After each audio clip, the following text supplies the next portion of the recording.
Bien, nous sommes rendus à la portion nourriture spirituelle, après les chants, les partages, témoignages et louanges. Bien, puis aujourd'hui, bien, on va regarder du chapitre 17, verset 28, aller au chapitre 18, verset 30. Puis le verset clé aujourd'hui. Quiconque cherchera à sauver sa vie la perdra, et quiconque la perdra la retrouvera. Et on va examiner le contexte de tout ça aussi ensemble. Bien, bienvenue à tous, puis on va continuer à cette étude de l'Évangile de Jésus-Christ qui nous est donné par Luc. Mais avant, on va aller voir, se rappeler des enseignements de la semaine dernière. Jésus nous a parlé de quoi? Nous a enseigné sur quoi? Sur les auteurs de scandales, les choses qui vont être des occasions de chute, des choses qui vont faire chuter des gens, puis les conséquences que ces personnes-là auront. Et il nous a parlé aussi du pardon. Pardonner combien de fois? Quand? Qui? Et pourquoi on le fait?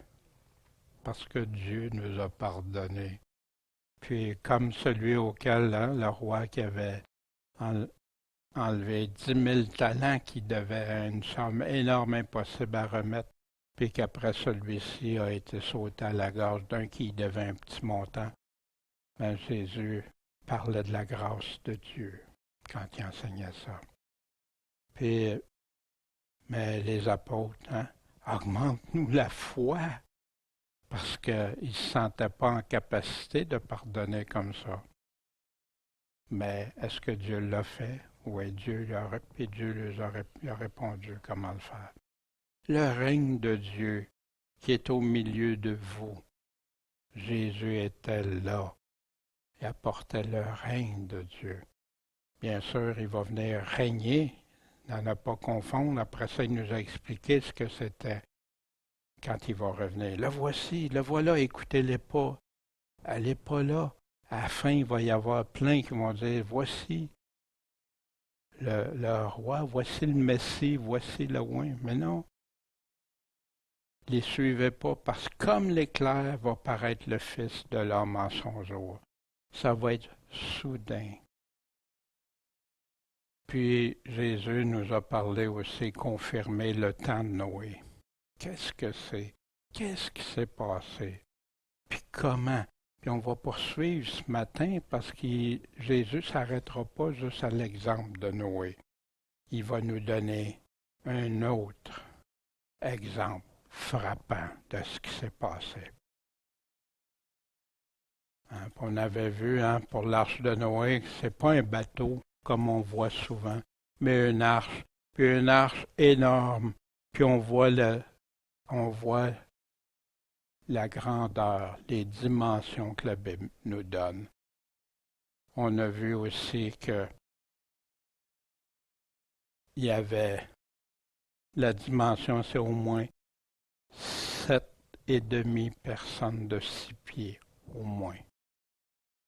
On a vu que les légendes, il y en a qui appellent ça des légendes, ben non, c'est partout, plus de 500 témoignages écrits de différents peuples un peu partout, racontent, parfois à leur façon, mais racontent l'événement du déluge, puis d'un homme qui a été sauvé des eaux.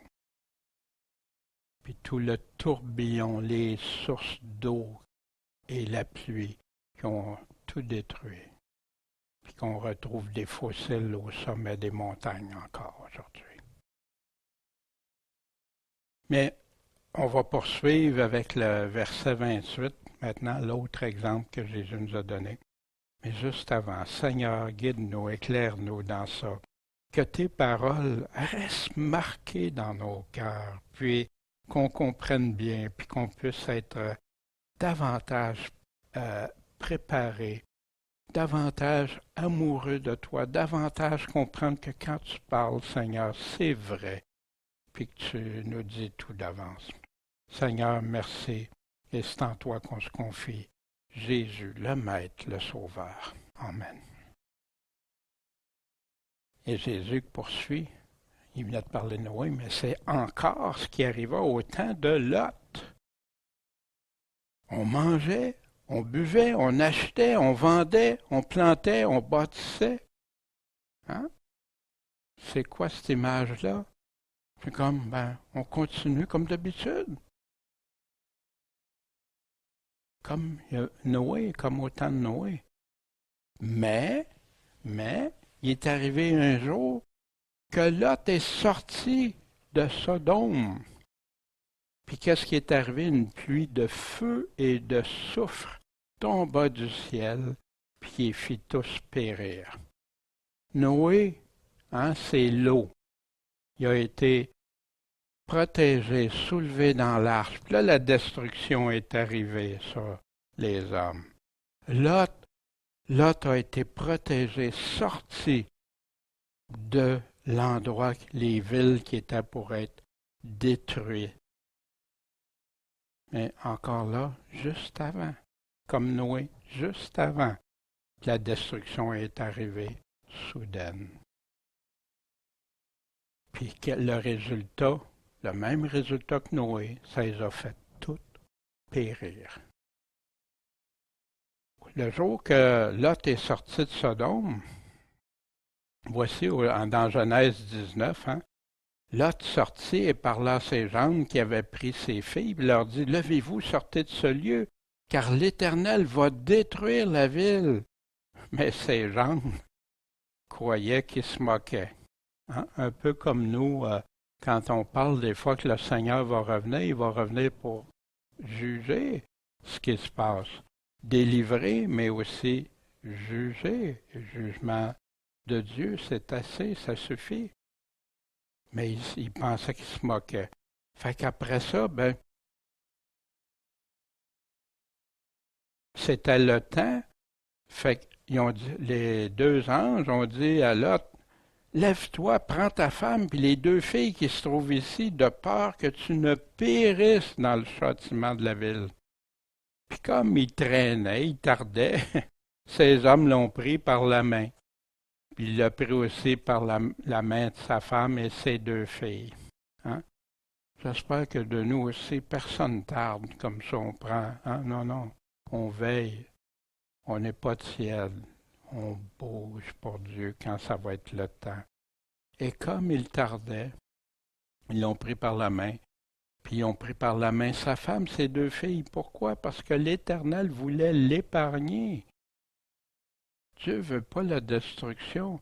Souvenez-vous, Abraham, quand il avait su que Dieu était pour détruire les villes, Sodome, Gomorrhe et les environs, qu'est-ce que Dieu, s'il y a 50 justes, tu pourras pas, détruire pas ça. Oui, s'il y en a 50, mais après ça, jusqu'à temps qu'Abraham dise, mais s'il y en a 10, je les détruirai pas. Mais il n'y en avait même pas 10. Puis encore bien moins que 10. Lot, sa femme, ses deux filles, ça fait 4. Jean ne voulait pas sortir, ses gendres. Puis après ça, il va en rester juste 3. Avec la femme de Lot qui a fait un autre choix. Noé, il y en a 8. Sur combien? Ici, 3. Sur combien?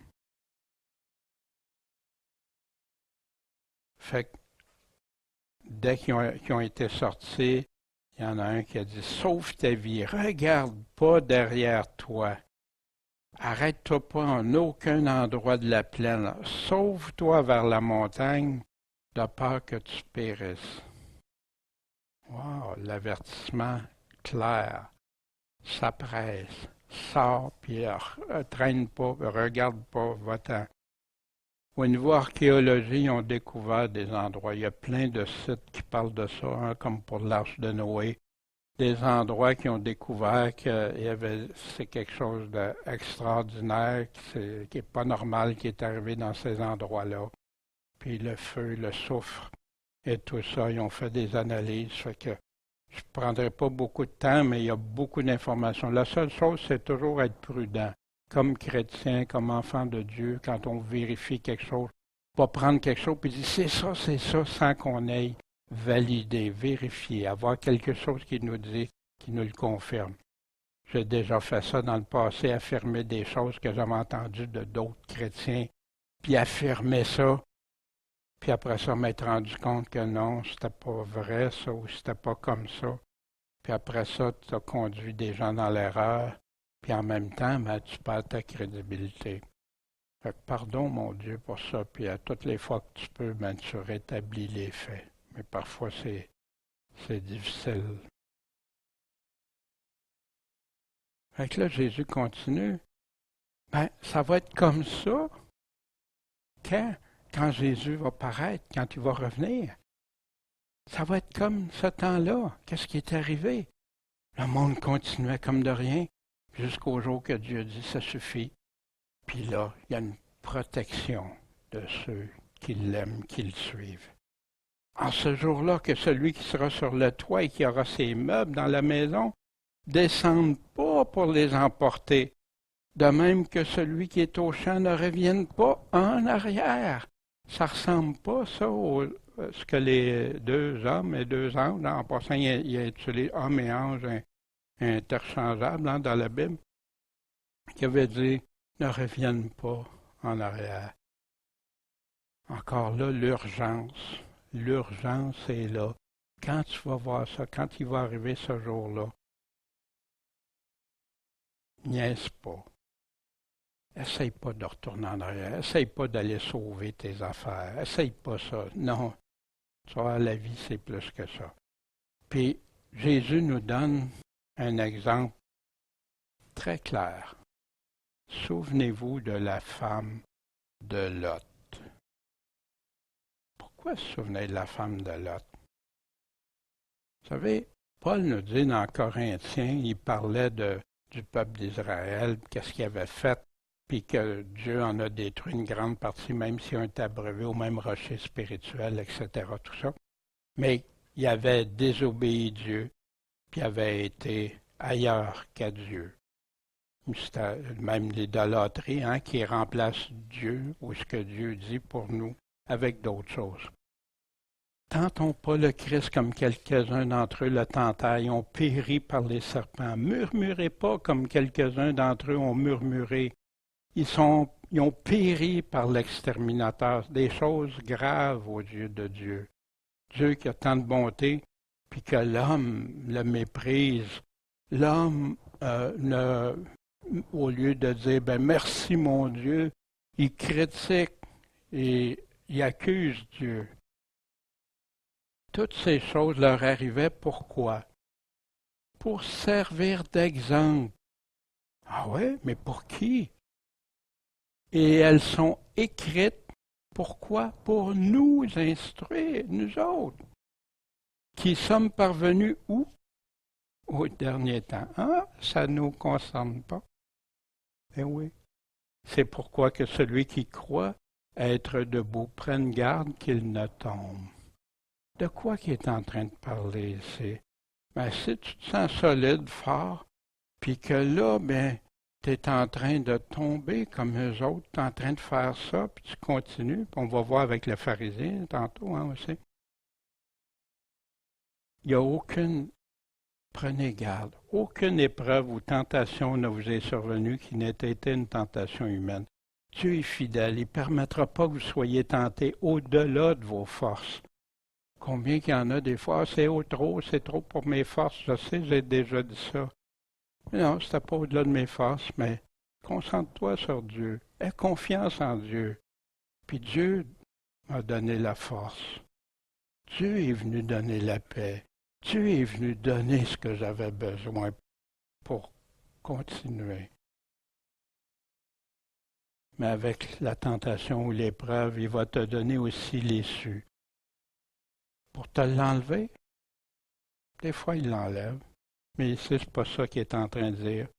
Dans le but, pourquoi? Afin que vous puissiez la supporter, cette épreuve, la soutenir, passer au travers.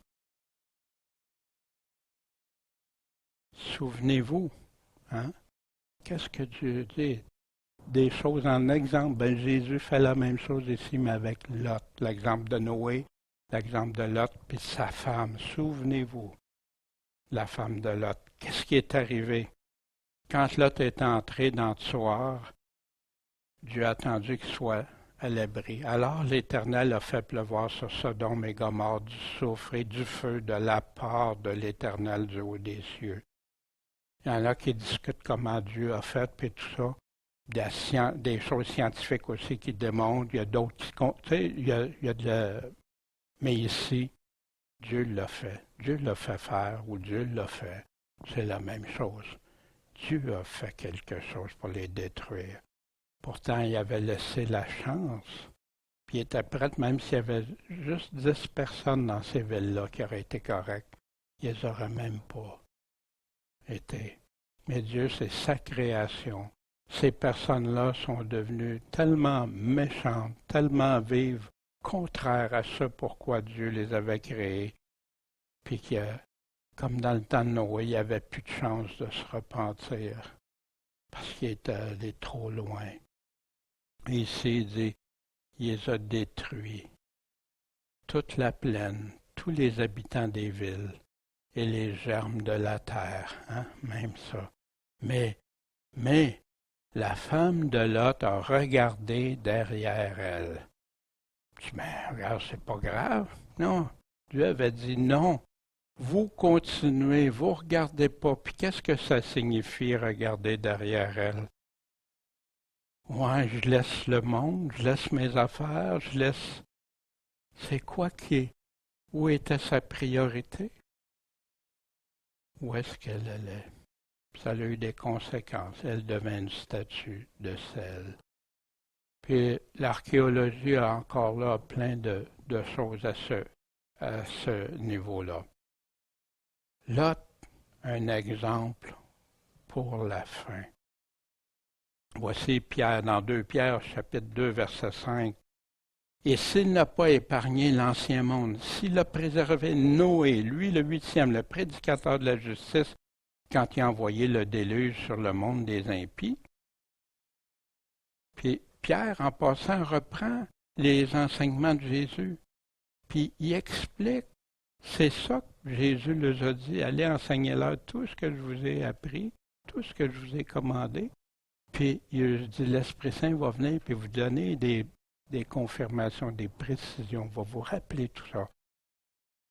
Et si, réduisant les villes de Sodome et de Gomorrhe, il les a condamnées à la destruction, les donnant en quoi? En exemple à ceux qui vivraient dans l'impiété. Est-ce qu'on est en train de vivre dans l'impiété? Est-ce qu'on ne voit pas ça, comment les gens sont tellement loin de Dieu? Pourtant, Dieu attend avec patience qu'il y en ait qui se repentent.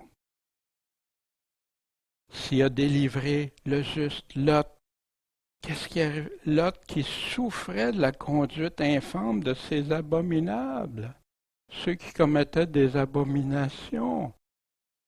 Un chrétien, un enfant de Dieu, est touché quand il voit le mal. Il n'est pas en train de condamner puis être en guerre, non.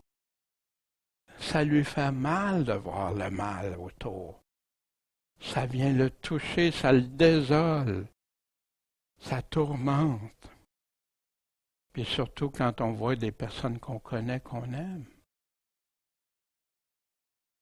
Il affligeait, hein? Il était affligé. Ce juste qui demeurait parmi eux affligeait chaque jour son âme juste à cause de ce qu'il voyait et apprenait de leurs méchantes actions.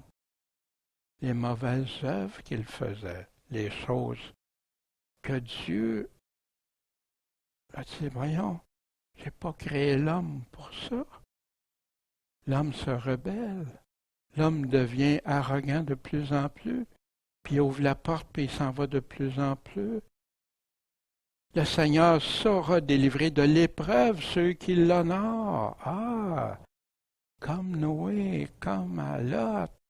Pierre est en train de parler du retour du Seigneur. Le Seigneur saura délivrer de l'épreuve ceux qui l'honorent. L'honorer, hein, garder, écouter, l'honorer de nos lèvres, le confesser, mais pas juste ça. Écouter ce qu'il a à nous dire en faisant des bonnes œuvres qu'il a préparées d'avance pour nous. Puis garder les injustes pour être punis au jour du jugement. Comme Noé, comme Lot, hein, le juste et l'injuste. Principalement ceux qui suivent la chair dans convoitise de l'impureté, qui méprisent la domination, audacieux, arrogants, qui craignent pas d'injurier les autorités, les dignités. Tandis que les anges, quoique plus grands en force et en puissance, ne portent pas contre elles de jugement injurieux devant le Seigneur. Même les anges n'osent pas, mais il y en a qui osent défier toute domination, non pas seulement de Dieu, mais toutes les autorités. Et voici, c'est là que Jésus, le verset clé qu'on avait dit, « Quiconque cherchera à sauver sa vie, la perdra, et quiconque la perdra, la retrouvera. » Un exercice, si je la perds, je vais la perdre parce que j'essaie de la sauver, puis si je la perds, je vais la retrouver. Qu'est-ce qui se passe là? Mais dans le temps, comme dans le temps de Noé, comme dans le temps de Lot, c'est de ça que Jésus est en train de parler. Voici sauver sa vie. On l'avait vu dans Luc au chapitre 9, hein, verset 23. Or, il disait à tous, si quelqu'un veut venir après moi, hein, si tu veux devenir chrétien, qu'il renonce à lui-même, qu'il se charge chaque jour de sa croix, et qu'il me suive. Car quiconque voudra sauver sa vie la perdra, mais quiconque perdra sa vie pour l'amour de moi, celui-là va la sauver. Clair, Jésus répétait ça plusieurs reprises. C'est un engagement à être un enfant de Dieu. Oui, ça ne coûte aucun argent. Hein? Dieu n'est pas acheté par l'argent, mais ça coûte un engagement, lui démontrer qu'on l'aime. Hein? Celui qui m'aime obéit à mes commandements. Que servirait-il à un homme de gagner tout le monde s'il se détruisait ou se perdait lui-même? Puis là, il rajoute, si quelqu'un a honte de moi et de mes paroles, qu'est-ce qui va arriver? Le Fils de l'homme aura honte de lui quand il viendra dans sa gloire et dans celle du Père et des saints anges. Encore là pour le temps de la fin, pour le retour de Jésus-Christ. Fait qu'il y en a qui vont chercher à sauver leur vie, ils vont retourner en arrière, ils vont reculer, ils vont aller, c'est les choses du monde qui vont, je peux pas laisser ça, je peux pas, je vais sauver ma vie ici. Puis on sait que dans le temps de l'Antéchrist, Jésus parle d'une grande tribulation. Dans Daniel, nous en parle, c'est 3 ans et demi. L'Apocalypse en parle 3 ans et demi ou 42 mois. C'est jamais 7 années. Il y a une alliance, il faut traiter 7 ans, mais pas la tribulation 7 ans. Voici dans Jean, au chapitre 12, encore Jésus, en vérité, je vous le dis, si le grain de blé ne meurt après qu'on l'ait jeté dans la terre, il demeure seul. Mais s'il meurt, il porte beaucoup de fruits. C'est intéressant parce que tu as vu ça. Souvent, c'est dans les hautes persécutions, quand des chrétiens sont morts, que ça s'est multiplié, les chrétiens. Celui qui aime sa vie va la perdre, mais celui qui hait sa vie en ce monde, c'est quoi que tu sois, un ou l'autre? En ce monde, celui qui hait sa vie dans ce monde la conservera. Pourquoi? Pour la vie éternelle. C'est directement relié à quoi? À la vie éternelle. Il y en a tant qui disent qu'ils ont la vie éternelle parce qu'ils croient, mais ils ne croient pas tout ce que Jésus a dit. La partie difficile, le chemin étroit, ça, ils n'en veulent pas. C'est malheureux. Parce que Jésus dit, qu'est-ce qu'il va faire des tièdes ou ceux qui sont à mi-chemin? Si quelqu'un me sert, qu'il me suive, et où je serai, là aussi sera mon serviteur. Si quelqu'un me sert, le Père l'honorera. Ou encore là, les conditions du Seigneur. Et voici, Jésus continue, je vous dis qu'en cette nuit, quelle nuit est en train de parler? Ben, la nuit, son retour. Comme dans le temps de Noé et de Lot, de deux personnes qui seront dans un même lit, une va être prise, puis l'autre laissée. De deux femmes qui vont moudre ensemble, hein, un moulin, une va être prise, puis l'autre laissée. De deux personnes qui vont être au champ, une va être prise, l'autre laissée. Fait qu'il y a seulement deux possibilités, pris ou laissé. Puis dans toutes circonstances, partout. Hein, Jésus est en train de parler des exemples ultra simples que tout le monde connaissait puis qu'on connaît encore aujourd'hui. Un va être pris, l'autre laissé. Voici dans Matthieu 24, verset 39 suivant. Voici le contexte aussi. Ils ne connurent rien jusqu'à ce que le déluge vint et les emporta tous. Il en sera de même à l'avènement du Fils de l'homme.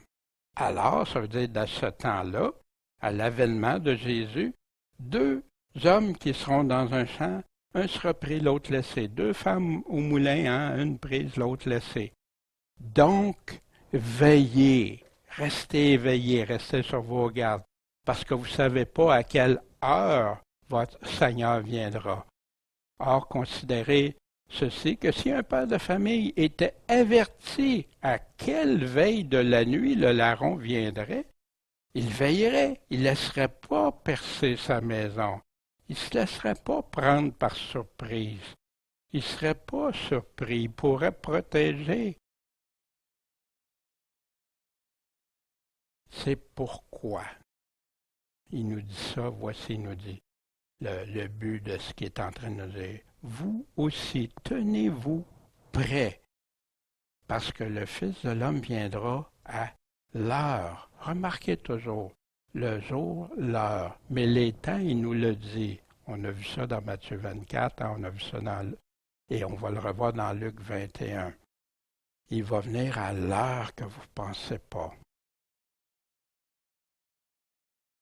Voici, il veillerait, il ne laisserait pas percer sa maison. C'est pourquoi tenez-vous prêts aussi. Savez-vous avec quoi? Moi, je lisais beaucoup 1 Thessaloniciens 4, l'enlèvement, le retour de Jésus. Puis, on avait appris à découper ça, à se concentrer juste sur certains versets, puis lui donner une signification avant d'avoir été voir tout ce qui est en train de parler. Car le Seigneur lui-même descendra du ciel, un signal donné, à une voix d'archange, et au son d'une trompette de Dieu.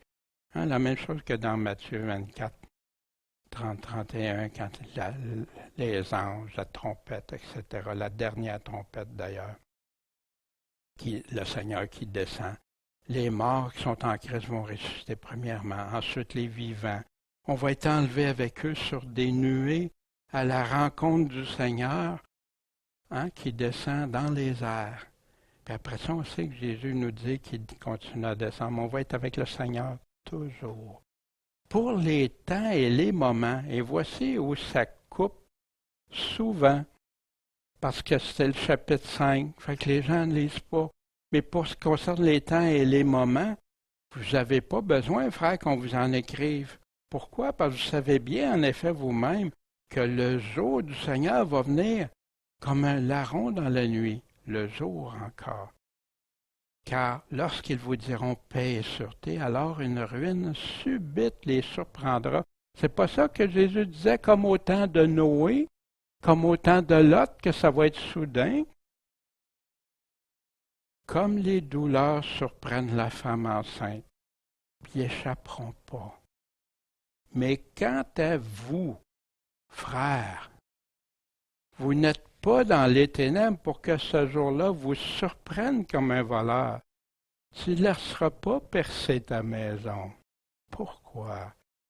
Vous êtes tous des enfants de la lumière et des enfants du jour. On n'appartient pas à la nuit ni aux ténèbres. Donc ne dormons pas comme les autres, mais quoi? Veillons et soyons sobres. Restez sur vos gardes, restez éveillés, restez prêts. Puis vous savez, qu'on meure avant le retour du Seigneur ou qu'on meure après, les morts vont ressusciter, tout le monde ensemble pour rejoindre le Seigneur. Soyons sobres. Il y en a qui pensent que c'est juste l'alcool. Non, c'est pas juste l'alcool. Comme le serviteur fidèle, le serviteur infidèle dans Matthieu. La sobriété avec le Seigneur. Être sage, sobre, pas être des vierges folles. Voici Jésus qui nous disait encore là. Vous vous souvenez, si on vous dit il est ici dans le désert, il n'y allait pas, puis tout ça. Comme l'éclair sort jusqu'à l'Occident, il va être la même chose pour l'avènement du Fils de l'homme. En passant, il parle toujours juste un avènement. Vous ne trouverez pas ça deux avènements après de Jésus. Mais les gens interprètent puis ajoutent des choses. Car où sera le corps mort, là s'assembleront les aigles qu'on va voir. Et aussitôt après l'affliction de ces jours-là, après la grande tribulation, qu'est-ce qui va arriver? Le soleil va s'obscurcir, la lune ne donnera pas sa lumière, les étoiles tomberont du ciel, les puissances des cieux seront ébranlées. Ça fait peur. C'est pour ça qu'il y en a qui veulent absolument que le Seigneur soit venu les chercher avant. Mais Jésus ne dit pas ça nulle part. Il nous met en garde, il nous dit faites attention, je vous ai tout dit. Et ça, c'est une nouvelle doctrine qui est sortie dans les années 1800. Comme plein d'autres sectes sont sortis dans les années 1800, plein d'enseignements. Alors, à ce moment-là, le signe du Fils de l'homme va paraître dans le ciel. Alors, toutes les tribus de la terre se lamenteront en se frappant la poitrine. Elles vont voir le Fils de l'homme venant sur les nuées du ciel, avec grande puissance, avec grande gloire. Il enverra ses anges avec un grand éclat de trompette, la même chose que Thessaloniciens qu'on a lu tantôt, puis rassembleront ses élus d'un bout à l'autre. C'est ça, l'enlèvement. On ne peut pas en ajouter un avant parce qu'on ne veut pas. On ne peut pas dire qu'il y a un enlèvement avant la première résurrection. Puis on voit dans l'Apocalypse la première résurrection qui nous dit que ceux qui vont assister à la première résurrection, il y en a parmi ceux-là qui vont avoir refusé de prendre la marque de la bête. Mais là, on sait que la première résurrection ne peut pas arriver avant. Comment qu'on peut dire que la résurrection qui arrive, les morts ressuscitent en premier, puis les autres après? Il y aurait une résurrection avant la première résurrection? Ça ne tient pas debout quand on examine. En répondant, il lui dit « Où ça va être, Seigneur? À quelle place ça va se passer, ça? Quand est-ce que ce qu'on est en train de discuter va arriver? » Puis Jésus répond « Mais où sera le corps mort? Là s'assembleront les aigles. » Et ça, je me creusais la tête, j'ai lu toutes sortes de commentaires de un telle affaire, l'autre c'est un autre, puis etc. Mes propres idées. Là, j'ai dit, pourquoi je ne vais pas voir dans la Bible? Qu'est-ce qu'il en dit? Ça serait peut-être plus logique. Daniel, ta foi vient d'où? Des hommes, de toi ou de Dieu? Voici dans Job 39, Dieu qui parlait à Job. Est-ce sur ton ordre que l'aigle s'élève, qu'il place son air sur les hauteurs? C'est-tu toi, Job, qui fait ça? Il habite sur des rochers, il se tient sur la dent des rochers, sur les lieux inaccessibles. De là, il découvre sa proie, puis ses yeux la voient de loin. Ses petits sucent le sang. Hein, ils se nourrissent de ça. Et partout où il y a des corps morts, il s'y trouve. Ça ne ressemble pas où sera le corps mort. Là, ça sembleront des aigles. Mais on a beaucoup plus encore dans la parole. Ézéchiel, pour le temps de la fin, justement, d'un combat de la fin. Et toi, fils de l'homme, ainsi a dit le Seigneur l'Éternel, dis aux oiseaux de toute espèce et à toutes les bêtes des champs, assemblez-vous, venez, réunissez-vous de toutes parts pour le sacrifice que je fais pour vous. Un grand sacrifice sur les montagnes d'Israël. Puis il parle ici, montagnes, puis la région d'Armageddon qu'on va voir confirmée par la Bible. Vous mangerez la chair et vous boirez du sang. Qu'est-ce qui se passe? Les aigles vont être rassemblés. Pourquoi? Pour ça, pour le combat. Le combat qui s'en vient. Où sera le corps mort? Voici dans l'Apocalypse au chapitre 19. Je vis un ange qui se tenait dans le soleil qui cria d'une voix forte à tous les oiseaux qui volaient par le ciel. Venez et assemblez-vous pour le festin du grand Dieu, son grand sacrifice. Puis c'est un sacrifice de Dieu aussi quand il est obligé de détruire ce qu'il a créé aussi. Pour manger la chair des rois, la chair des capitaines, hein, des chefs, des puissants, des chevaux et de ceux qui les montent, et la chair de tous, libres, esclaves, petits et grands. C'est sérieux. Et je vis la bête et les rois de la terre et leur armée assemblés pour faire la guerre à celui qui était monté sur le cheval. C'est où ça? C'est à Armageddon qu'on a au chapitre précédent, dans les chapitres précédents 16. Mais la bête fut prise et avec elle le faux prophète qui devant elle avait fait des prodiges par lesquels il avait séduit ceux qui avaient pris la marque de la bête puis qui avaient adoré son image. Puis on avait vu au chapitre 13 de l'Apocalypse qu'il va forcer les gens. Puis pour forcer, pour adorer, il faut qu'ils renient le Seigneur pour avoir ça. Il faut qu'ils blasphèment des choses de Dieu pour accepter la marque de Satan. C'est ce que Satan veut depuis, montrer à Dieu que lui.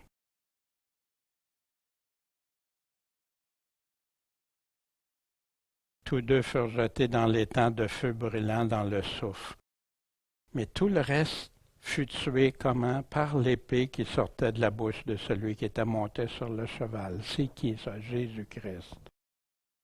Et tous les oiseaux furent rassasiés de leur chair.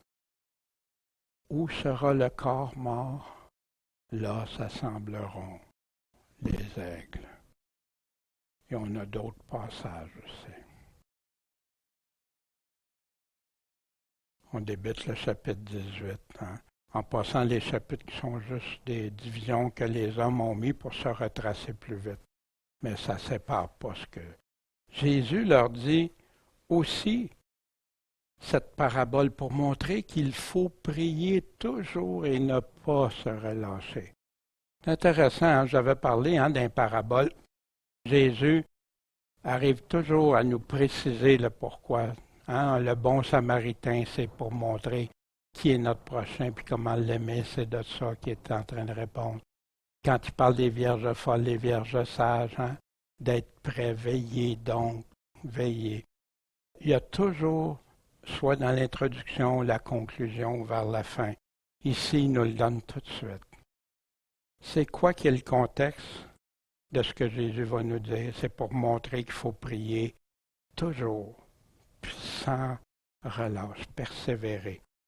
Fait que là, il prend un exemple. Et s'il y avait dans une ville un juge qui ne craignait pas Dieu, puis qui avait égard pour personne. Puis il y avait aussi dans cette ville, là, une veuve qui venait à lui, puis qui lui disait, fais-moi justice de ma partie adverse.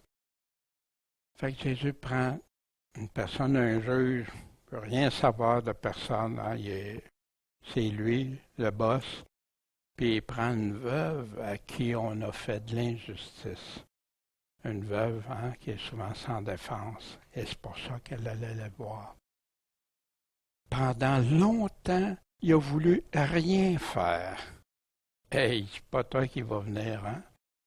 Cependant, il disait enfin en lui-même, au bout du temps, quoique je craigne pas Dieu, puis que j'aie pas d'égard pour personne, néanmoins, malgré ça, parce que cette veuve m'importune, elle vient me déranger, elle est achalante, elle est fatigante. Ça, c'est mes mots. Je lui ferai justice. Pourquoi? Ben, de peur qu'elle ne vienne toujours me rompre la tête. Hein? Se faire casser la tête, hein?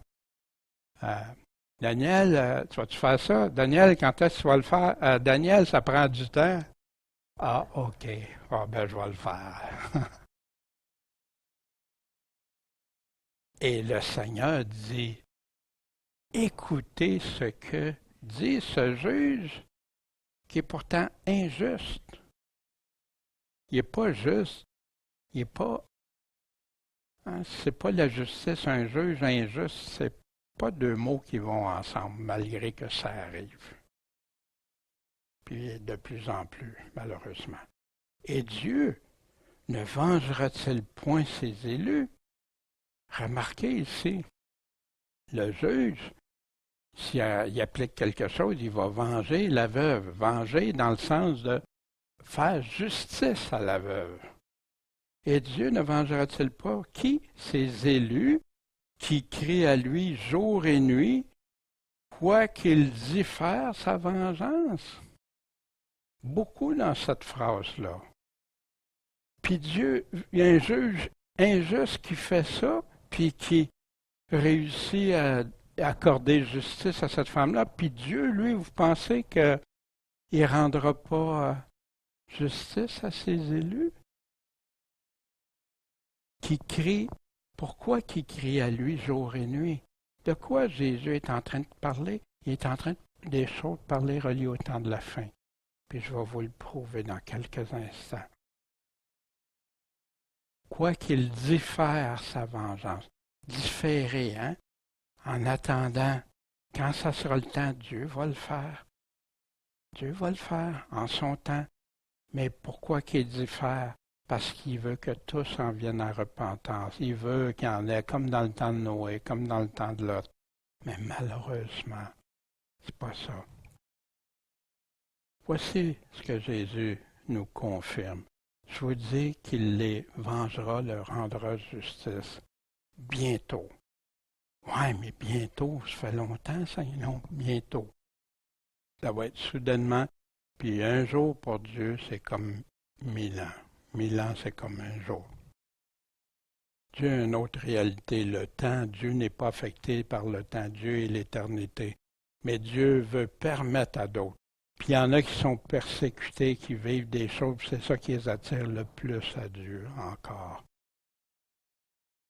Mais quand le Fils de l'homme viendra, trouvera-t-il la foi sur terre? Voyez-vous à quoi c'est relié? On entend souvent, même j'utilise la foi. Est-ce que Dieu? Ben oui. Est-ce que la confiance va être encore là? Il y en a qui vont avoir perdu espoir, perdu confiance. Puis c'est là qu'il y en a beaucoup qui vont chuter. Pourquoi? Parce qu'ils vivent des choses terribles. Ils crient à Dieu, puis ça n'arrive pas. Dieu, comme nos frères, nos sœurs, il y en a qui crient, là, les persécutions énormes. Encore d'autres pays qui se sont rajoutés, c'est incroyable. Il y en a qui perdent la vie parce qu'ils ne veulent pas renier Jésus. Ce qu'on fait à leur famille, ce qu'on fait à tout, c'est de la méchanceté pure parce qu'ils aiment leur prochain, qu'ils aiment Dieu. Aucune autre raison. Dieu donnera-t-il pas justice à ses élus qui crient à lui? Voici dans 2 Thessaloniciens, au chapitre 1. Car il est juste devant Dieu qu'il rende l'affliction à ceux qui vous affligent. Puis il va vous donner le repos avec nous, à vous qui êtes quoi? Affligés. Affliction, tribulation. Lorsque le Seigneur apparaîtra du ciel avec les anges de sa puissance, séquence à son avènement, dans un feu flamboyant pour exercer la vengeance, la justice contre ceux qui ne connaissent pas Dieu, une catégorie, et ceux qui n'obéissent pas à l'Évangile de notre Seigneur Jésus-Christ. Puis en passant, si dans votre Bible, vous n'avez pas le mot « ceux » ici, là, c'est parce que celui qui a fait la traduction de la Bible ne l'a pas répété, mais je vous l'avais déjà démontré avec les textes grecs. Le mot « ceux » apparaît à 2 places. C'est 2 catégories. Quand je me suis rendu compte de ça, j'ai dit « wow ». Mais pour de la théologie de certains, ben non, c'est tous ceux qui connaissent pas Dieu, fait que c'est eux autres qui obéissent pas à l'Évangile. Mais quand tu examines attentivement, c'est 2 catégories ici. Ils subiront leur peine à une perdition éternelle. Comment? Par la présence du Seigneur. C'est pas ça qu'il dit quand il va arriver? Comme au temps de Noé, comme au temps de Lot, par sa puissance glorieuse, lorsqu'il viendra pour être glorifié en ce jour-là par ses saints admirés dans tous ceux qui auront cru. Vous avez cru à notre témoignage. Les Thessaloniciens étaient une église d'exemple pour toutes les autres églises. Pourquoi? Parce qu'au milieu des tribulations qu'ils vivaient, ils restaient fermes dans la foi, puis ils voulaient grandir dans la foi. Ils ne se concentraient pas sur leurs afflictions, mais ils se concentraient sur Dieu. Puis voici, on prie pour vous continuellement pour que Dieu vous rende digne de votre vocation, qu'il accomplisse puissamment tous les desseins favorables de sa bonté et l'œuvre de la foi, afin que le nom de notre Seigneur Jésus-Christ soit glorifié en vous et vous en lui. Voyez-vous, glorifier le nom du Seigneur ici, c'est persévérer dans les afflictions pour l'œuvre de la foi, selon la grâce de notre Dieu et de notre Seigneur Jésus-Christ. Il y a beaucoup ici, beaucoup de ça. On avait vu ça dans 2 Thessaloniciens. Les 2 livres de Thessaloniciens qui traitent du retour de Jésus. Puis c'est rempli d'informations dans tous les chapitres.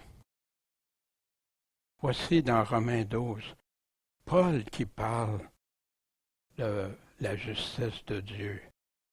Rendez à personne le mal pour le mal, attachez-vous ce qui est au bien devant tous les hommes. Si ça peut se faire autant qu'il dépend de vous, ayez la paix avec tous les hommes. Des fois, on veut la paix avec des personnes qui ne veulent pas, mais en autant que ça dépend de nous, on fait tout pour ça. Ne vous vengez pas vous-même, bien-aimés, mais laissez faire quoi la colère divine, car il est écrit « À moi la vengeance ». C'est moi qui rétribuerai, dit le Seigneur.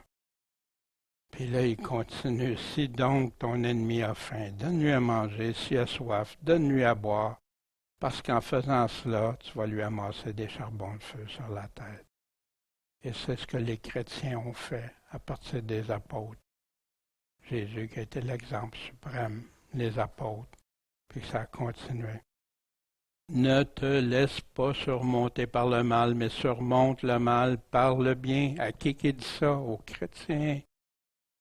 Que toute personne soit soumise aux puissances supérieures. Puis vous savez, car il n'y a point de puissance qui ne vienne de Dieu. Combien de fois, moi, ça a été une pierre d'achoppement parce que, telle affaire. Ça ne veut pas dire que c'est bien ce qu'ils font, mais Dieu le permet. Puis parce que Dieu permet ça, que ces puissances-là sont là, savez-vous, c'est ça qui a ramené Israël devant Dieu. Il ne se rendait pas compte où il était rendu. Puis Dieu permet qu'il y ait des autorités, des fois, qui sont méchants. Ils vont tous répondre à Dieu. Ils vont tous avoir à y répondre à ça. Mais Dieu le permet. Puis si moi je me rebelle contre ça, il va nous dire, il va nous en parler. Il n'y a pas de puissance qui ne vienne de Dieu. les puissances qui subsistent ont été établies de Dieu. Ouais, mais tu veux dire qu'Hitler? Mais Hitler, Dieu était au courant de ça. Dieu a vu ça. Puis Dieu a permis ça, puis il y a eu les plus belles histoires d'amour au travers de cette période-là, de persécution, puis des Juifs qui sont retournés à leur Créateur, puis des chrétiens qui ont aidé, aimé le prochain, même à risquer leur vie pour les sauver. Des gens qui mouraient de faim, puis d'autres sont venus. Des gens ça a tout transformé.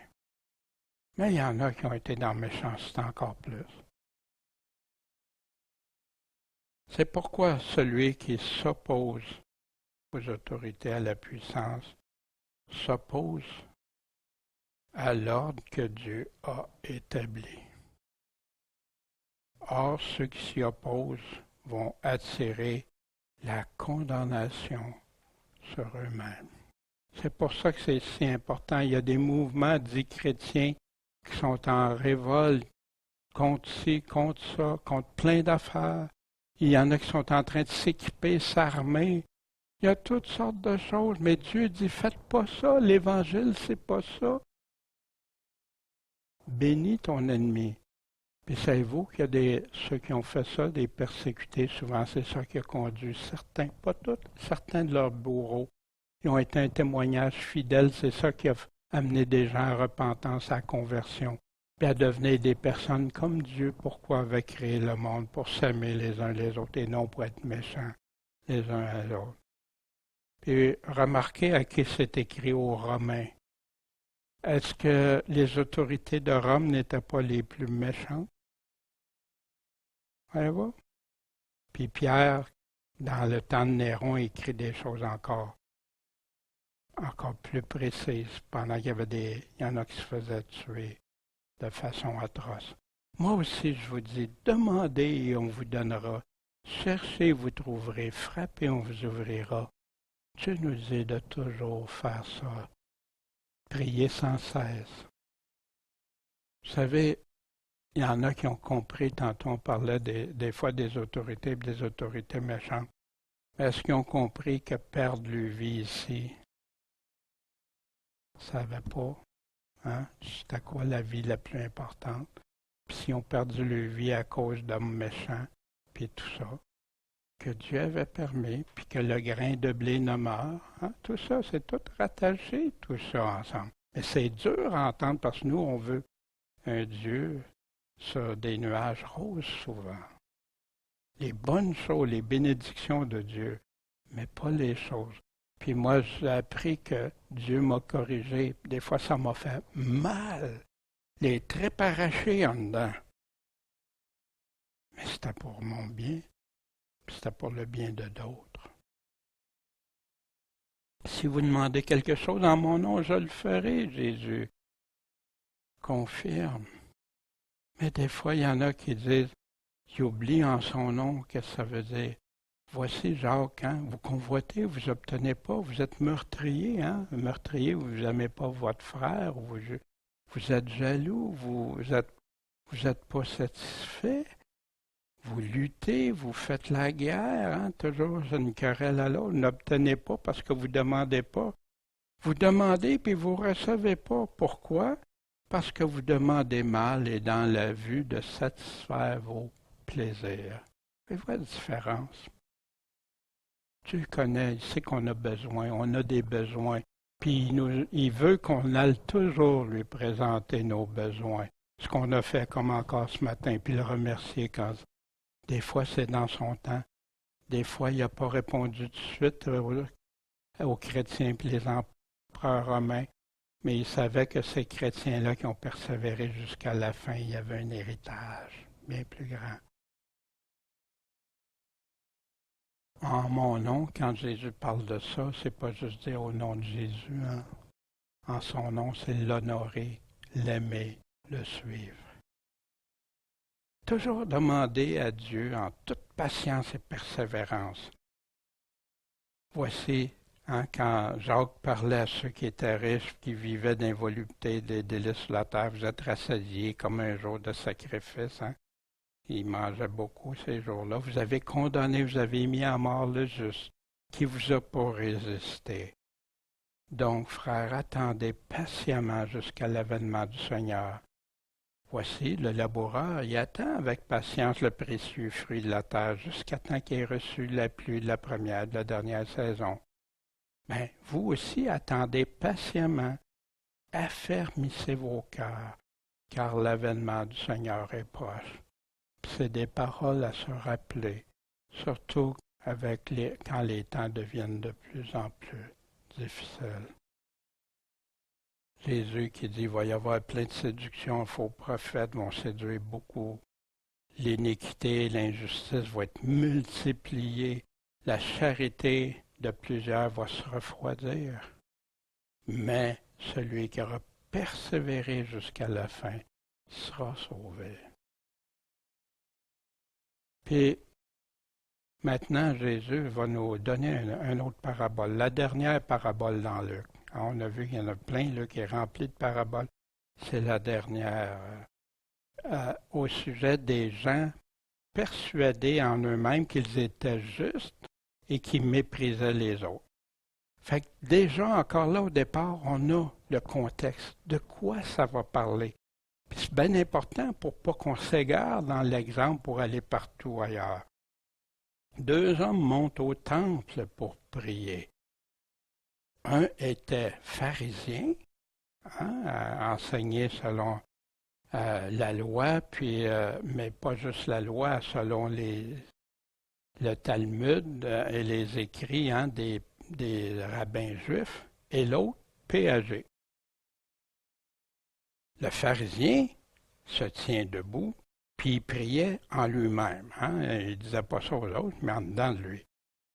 Ô Dieu, je te rends grâce de ce que je ne suis pas comme le reste des hommes.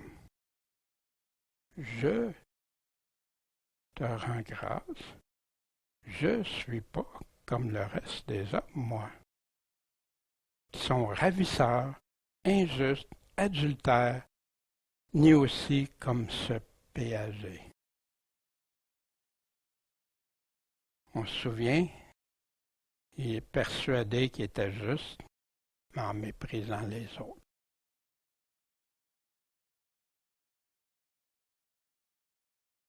Puis regarde bien, Seigneur, regarde moi comment je suis pour toi. Je jeûne 2 fois la semaine. Je donne la dîme de tout ce que je possède. Qu'est-ce qu'il est en train de faire ici? Qu'est-ce que ce pharisien fait? Est-ce que c'est mal de ne pas être ravisseur, de ne pas être injuste, de ne pas être adultère? Non, c'est ce que Dieu demande. C'est juste que Dieu nous dit de ne pas faire ces choses-là. Fait que c'est pas ça qui est le problème ici. Jeûner, ben oui, ceux qui veulent le faire, bien oui. Donner la dîme, de donner ce qu'ils veulent, pas mal. C'est écrit même dans la loi. Même dans le Nouveau Testament, il y a des parties de ça qui sont là. On va regarder. Mais le péagé, lui, se tenant éloigné, réserve en arrière, n'osait pas même lever les yeux au ciel. Mais il se frappait la poitrine. Et quand quelqu'un regrette, puis ô Dieu, sois apaisé envers moi. Déjà là, on voit une grosse différence. Qui suis pécheur. Cet homme reconnaissait qu'il était pécheur. L'autre ne se reconnaissait pas comme un pécheur, se sentait supérieur, puis c'est pour ça qu'il méprisait lui.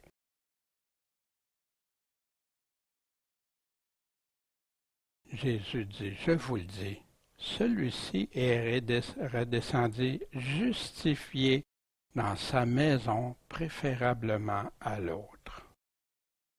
Il était plus grand, lui, justifié. Pourquoi? Car quiconque s'élève sera abaissé, et quiconque s'abaisse sera élevé. Un peu comme Caïn et Abel, hein?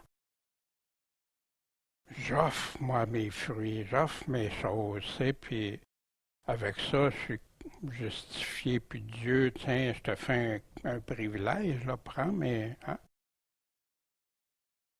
Puis Abel, un peu similaire ici. Qui s'est élevé, qui s'est abaissé? Jésus voulait montrer quelque chose de bien important. Dans Jacques encore, hein, Jacques qui reprenait les enseignements de Jésus, puis les expliquait tellement bien, puis de droite précise. Dieu accorde une grâce plus grande. C'est pourquoi l'Écriture dit, Dieu résiste à qui? Aux orgueilleux, comme le pharisien était, mais il fait grâce aux humbles, comme le péager. Soumettez-vous donc à Dieu, résistez au diable, puis il va s'enfuir loin de vous. Donc on peut faire quelque chose. Approchez-vous de Dieu, puis il va s'approcher de vous. Approchez-vous de Dieu. Hein? Il y en a qui pensent que Dieu s'approche d'eux autres tout le temps à baguette et aux doigts. Non, approchez-vous. Nettoyez, pécheurs, vos mains, et vous qui avez le cœur partagé. Hein, Dieu, puis d'autres choses que Dieu, purifiez vos cœurs, sentez vos misères, soyez dans le deuil, pleurez, que votre rire se change en pleurs, que votre joie en tristesse, hein, comme ce pharisien qui était tout heureux sûrement et tout ça. Humiliez-vous devant le Seigneur, et lui, il va vous élever. Frères, ne médisez pas les uns les autres. Exactement ce qu'il est en train de faire avec le péager, qui était réputé, à mauvaise réputation. Puis il dit pourquoi? Celui qui médit d'un frère et qui condamne son frère médit quoi? La loi. Et juge la loi. Or, si tu juges la loi, tu n'es pas un observateur, mais tu es devenu le juge de la loi. C'est puis toi qui dois suivre la loi, toi tu es supérieur, puis tu juges la loi. Il y a un seul législateur. Qui est-ce? Ça peut bien être. Qui peut sauver et perdre. Wow! Qui es-tu qui juge les autres? Voyez-vous, mais en fonction de quoi? Il nous dit de juger le mal, discerner le mal, savoir qu'est-ce qui est mal, qu'est-ce qui est bien, qu'est-ce qui n'est pas bien. Ça, oui. De juger que des actions sont méchantes. Oui, on le sait, ça, Paul, hein, qui a jugé, hein, dans Corinthiens, tout ça. Mais, ici, comme le pharisien se prenait supérieur, parce qu'il y avait des choses qui étaient, il pensait que l'autre pouvait être là. Mais c'est qui peut sauver et perdre? N'oublions jamais ça. Des fois, on peut penser que telle personne, c'est impossible, puis moi, je suis supérieur. Jamais un chrétien doit penser comme ça. Non, Seigneur. Le pharisien, puis le péager, bien, le pharisien, lui, il s'élève lui-même, puis il méprise l'autre.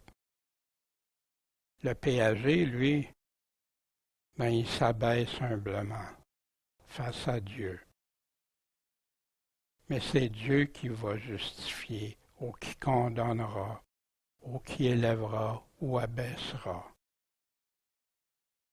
Puis lui peut faire ça. Mais il nous demande de marcher humblement avec lui. Puis Dieu résiste au cœur, aux pharisiens de cœur, qu'on peut tous être. Puis si c'est le cas, qu'on change ça. Très important. Voici Pierre. Il dit, de même, jeunes gens, soyez soumis aux anciens, vous soumettant les uns aux autres, revêtez-vous d'humilité. Pourquoi? Parce que Dieu va résister aux orgueilleux. Mais à qui va accorder sa grâce? Aux humbles. Humiliez-vous donc sous la puissante main de Dieu afin que lui vous élève exactement quand il sera temps, vous déchargeant sur lui de tous vos soucis, parce qu'il a soin de vous. Soyez sobre encore, veillez encore, car le diable, votre ennemi, rôde comme un lion rugissant, cherchant qui va pouvoir dévorer. Résister, lui, étant ferme dans la foi, sachant que vos frères qui sont dans le monde souffrent les mêmes afflictions. Pierre a écrit ça dans le temps de Néron. Or, que le Dieu de toute grâce qui nous a appelés à sa gloire éternelle en Jésus-Christ, après que vous ayez un peu souffert, tu vois, mais il souffrait beaucoup, oui, mais c'est un peu parce que la durée aussi, comparé à l'éternité. Vous rendre parfait, ferme, fort et inébranlable. À lui soit la gloire et la force au siècle des siècles. Amen. Persécution. Aujourd'hui, beaucoup dans l'Église moderne est amené à une légèreté. Non, il n'y a rien pour les chrétiens. Regarde, Dieu va venir me chercher avant. Non, ça, je ne suis pas obligé de faire ça. Non, je n'ai pas besoin de faire ça. Juste croire à Jésus. Mais Jésus dit ça. Oh non, ça, c'est pas important. Produire des chrétiens tièdes, des chrétiens qui pensent qu'ils sont riches, des chrétiens, toutes sortes de choses que Jésus nous a mis en garde tout au long de ses paroles et du Nouveau Testament par ses apôtres. Fait qu'on lui présentait aussi des petits-enfants pour qu'ils y touchent. Les parents avaient des petits-enfants, puis ils voyaient Jésus. Ils voulaient que Jésus les... Wow! Regarde le Fils de Dieu. Pour certains, ils reconnaissaient déjà ça. Les disciples voyant ça, eux autres, wow! Un instant! Vous allez laisser le Maître tranquille. Remarquons Jésus ici. Mais Jésus, les appelant à lui, a dit, laissez venir à moi les petits-enfants, puis empêchez-les pas. Vous savez qu'il y a des gens qui font ça, qui empêchent les petits-enfants de venir au Seigneur. Non, un jour, je prendrai son choix. Mais ils ont même bloqué apprendre tout ce que Dieu disait en premier lieu. Puis c'est pas grave, ça. Puis un jour, il choisira. Il choisira quand il aura appris toutes sortes d'autres affaires, mais jamais il aura appris ça. Puis là, le royaume de Dieu est pour ceux qui leur ressemblent. C'est pour ça que le décret horrible de Calvin est démoli par les paroles de Jésus ici, de dire que des petits-enfants vont aller en enfer parce qu'il y aurait le péché original, un péché qu'ils n'ont jamais commis. Non, Dieu nous dit, laissez venir à moi les petits-enfants, les petits, hein, vous me remarquez, petits-enfants. Parce qu'en grandissant, il y a des enfants que c'est pas ça. Pour ceux qui leur ressemblent. Je vous dis en vérité que quiconque ne recevra pas le royaume de Dieu comme un petit enfant entrera pas. Comme un petit enfant. Humblement. Dieu parle, oui, Père. Questionne pas tout, mets pas tout. Et la semaine prochaine, on va continuer avec la réponse de Jésus. Maître, que dois-je faire pour obtenir quoi? La vie éternelle. On va voir ça. Et voici pour aujourd'hui, si on réfléchit aux enseignements de Jésus. Souviens-toi de la femme de Lot. À qui dit ça? À chacun de nous. Mets ton nom là. Si, Daniel, je cherche à sauver ma vie ici, je la perdrai. Mais si je la perds pour lui, je la retrouverai pour toujours. Quel message important de Jésus qui est souvent passé par-dessus. Puis il nous dit, un va être pris, l'autre laissé. Oh, moi je vais... Ouais, vérifions. Assurons-nous qu'on a les paroles de Jésus, qu'on l'aime, qu'on le suit. Puis il nous dit de toujours prier, sans se relâcher, La foi, est-ce qu'on croit en lui? Est-ce qu'on lui demande? C'est pas des formules, des prières. Il y en a qui apprennent des prières par cœur de d'autres. C'est pas ça. Prier, c'est demander à Dieu. Lui demander, mais de la bonne façon. Persuadé en toi-même d'être juste en méprisant les autres. Soyons prudents de ça. Toujours. Qui va te justifier? En passant, c'est pas Jésus n'est pas en train d'accorder au péager là que après ça va continuer ta vie comme tu veux, c'est pas de ça.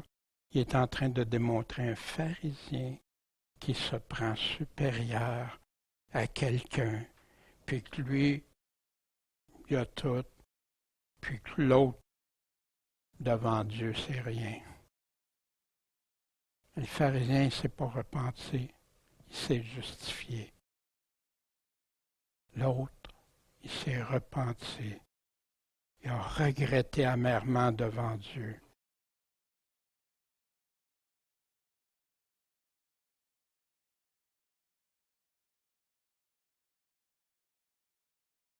Orgueilleux ou humble? Si je m'élève, Dieu va m'abaisser. Dieu.